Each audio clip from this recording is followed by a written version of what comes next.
Ces motifs sont vraiment super, mais j'aimerais différencier la progression d'accords et changer un petit peu tout ça, mais de manière rapide et efficace, et pas devoir faire un copier-coller. Ce que je peux faire, c'est je clique ici sur la petite icône et je clique sur Make Unique.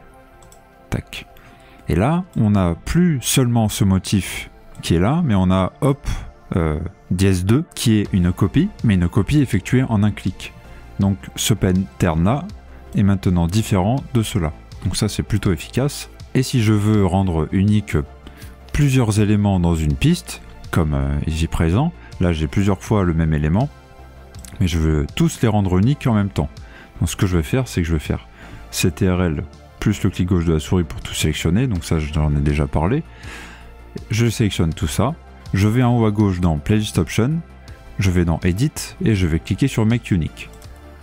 Alors ce qui s'est passé, c'est que chacun de ces éléments là est unique. On n'a plus simplement Hop ici qui se répète, mais on a Hop 2, Hop 3, Hop 4, Hop 5, voilà, qui sont des éléments uniques qui sont créés en une seule fois, ce qui peut être très pratique dans certains cas.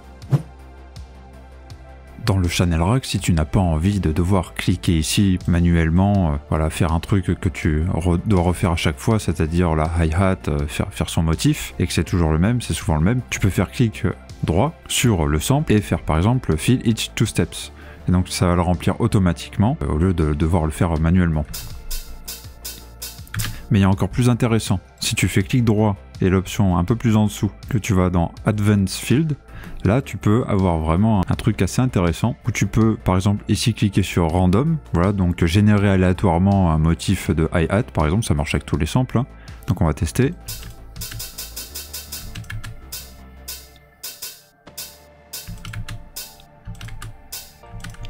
Ça marche aussi avec les kicks, hein. On peut faire fill each 4 steps, donc ça fait le kick classique. On peut faire aussi fill each 8 steps, voilà.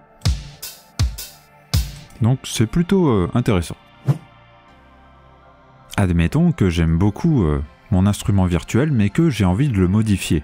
Par exemple, j'aimerais modifier de ça, en poussant le bouton Cut Off au max, pour que ça donne ça. Eh bien, si je veux sauvegarder ce que j'ai fait, eh bien, je peux aller dans les options du plugin. Alors, que ce soit un plugin natif de FL Studio ou pas, ou un plugin externe comme celui-là, je vais dans les options, donc plugin options, je vais dans Channel ici, onglet Channel, Save Channel State As, et là, ça va sauvegarder dans le dossier Preset, donc FL Studio, Preset, Channel Preset. Donc alors je l'ai déjà fait, hein, mais je vais le refaire pour toi. Je le nomme Max Cutoff 2, par exemple, hein. Test, voilà, je sauvegarde, et là, il va apparaître où? Eh bien, il va apparaître tout simplement ici, dans le preset, dans le dossier preset, dans Channel Preset. Maintenant, j'ai ce que je viens de sauvegarder. Si je veux retrouver ce son-là que je viens de faire, donc là, on va revenir comme c'était, voilà, je charge le son de base.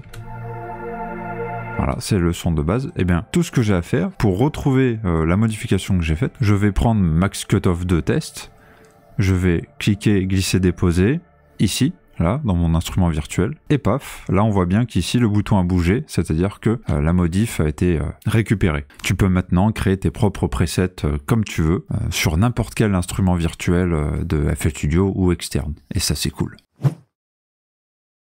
Si, comme moi, tu as la flemme de devoir à chaque fois déposer le sample, glisser-déposer ici pour le jouer, pour le changer, il y a un truc beaucoup plus simple. Bien sûr, il faut avoir cliqué ici, il faut que ça soit sélectionné, hein, ce motif. Quand tu navigues dans ton browser, dans tes samples, tu as juste à faire un coup de clic molette de la souris, mais ça marche aussi avec la touche entrée du clavier, ce que je trouve encore plus pratique. Donc je vais par exemple là-dessus, ce sample me plaît, j'appuie sur entrée, et hop, il est changé. Donc là je vais continuer. Là on voit ici que ça change à chaque fois. Chaque fois que j'appuie sur entrée, ou là le clic molette, hein, de la souris. Tac. Donc beaucoup plus pratique pour charger le sample dans le channel rack au lieu de devoir le glisser-déposer à chaque fois.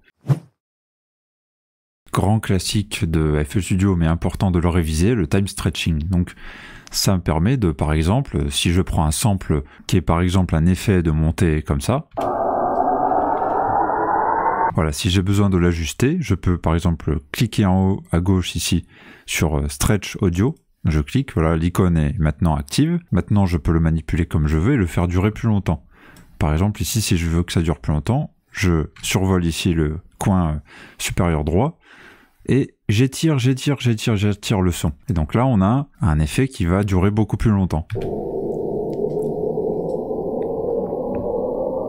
Voilà, à noter que si je désactive ici le time stretching et que je refais la même chose que tout à l'heure, bien ça va pas étirer ou quoi que ce soit, ça va juste stopper le son à l'endroit que je veux. Voilà. Voilà, ça marche aussi dans l'autre sens, hein. Je peux tout à fait réduire le timing et ça donnera ça. Donc voilà, je t'invite à jouer avec ce paramètre-là, ça peut être vraiment pratique. En faisant ici, là, clic droit sur le sample et Graph Editor, on ouvre un éditeur donc graphique qui permet de ne pas avoir à ouvrir le piano roll pour faire des modifications de vélocité, de release, de fine, de panning et ainsi de suite. Donc par exemple ici on peut directement ajouter des notes, hein. On peut aussi changer la vélocité. Voilà, j'ai baissé le deuxième wow. Alors le fine, ça c'est assez marrant. On peut aussi changer le panning, hein, donc mettre le son à gauche ou à droite. On va voir ce que ça fait. Et après, il y a d'autres options plus avancées que je ne vais pas détailler ici pour que ce soit pas trop long.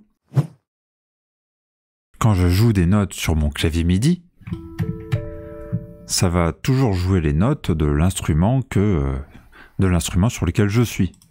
Là, par exemple, je vais sur celui-là.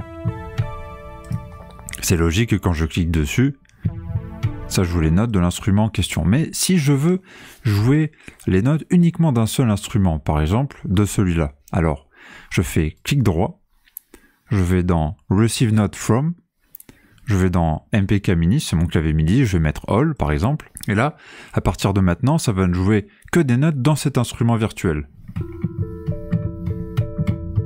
Donc ça me permet de pouvoir jouer en même temps que ma basse joue. Là, je vais faire jouer ma basse. Et là, je vais pouvoir faire des notes avec cet instrument qui est maintenant verrouillé. Et même si je vais sur cet instrument-là, eh bien ça va quand même jouer les vibes ici. Je peux cliquer là, pareil. Ça va toujours jouer le même instrument. Donc voilà, pratique quand on veut jouer d'un seul instrument, quand on écoute d'autres pistes d'instruments. Dans ta playlist, quand tu veux modifier l'ordre d'apparition donc du coup des patterns, je maintiens les touches CTRL plus Maj et j'appuie sur la touche bas, la flèche bas de mon clavier. Et voilà, truc, il est déplacé comme je veux. Je peux appuyer sur la flèche du haut et je le déplace ici. Voilà. En maintenant ces touches. Si je veux colorier mes différents patterns dans mon channel rack, je clique gauche ici sur le premier élément par exemple, et je descends tout en enfonçant mon clic, voilà, pour tout sélectionner. Ensuite je vais dans la petite flèche Channel Options, je vais dans Color Selected, et là j'ai deux options. Je peux mettre des couleurs random, comme ça par exemple, tac, là ça va choisir des couleurs automatiquement. Mais je peux aussi Color Selected, pareil, Gradient, et là je vais choisir par exemple la première couleur, bleu, et là on va mettre rose par exemple. Et tac, j'ai mes différents motifs dans mon channel rack qui sont maintenant personnalisés au niveau de la couleur. On s'y retrouve beaucoup plus. Si je veux transformer n'importe quel ensemble de patterns dans mon channel rack comme ici présent, je peux tout simplement aller tout en haut à gauche dans Pattern, en ayant bien sûr sélectionné tous mes patterns là.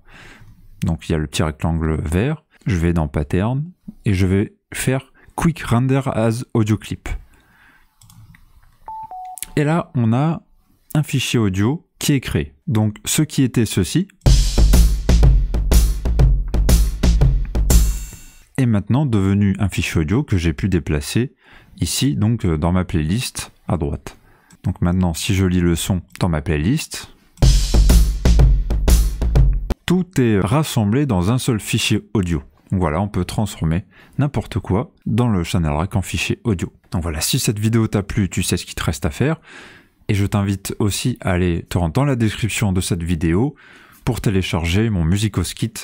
Plein de trucs super intéressants, des VST gratuits, des drum patterns et plein d'autres bonus bien sympas qui t'attendent dans ce kit. Donc kit gratuit à télécharger sur mon site.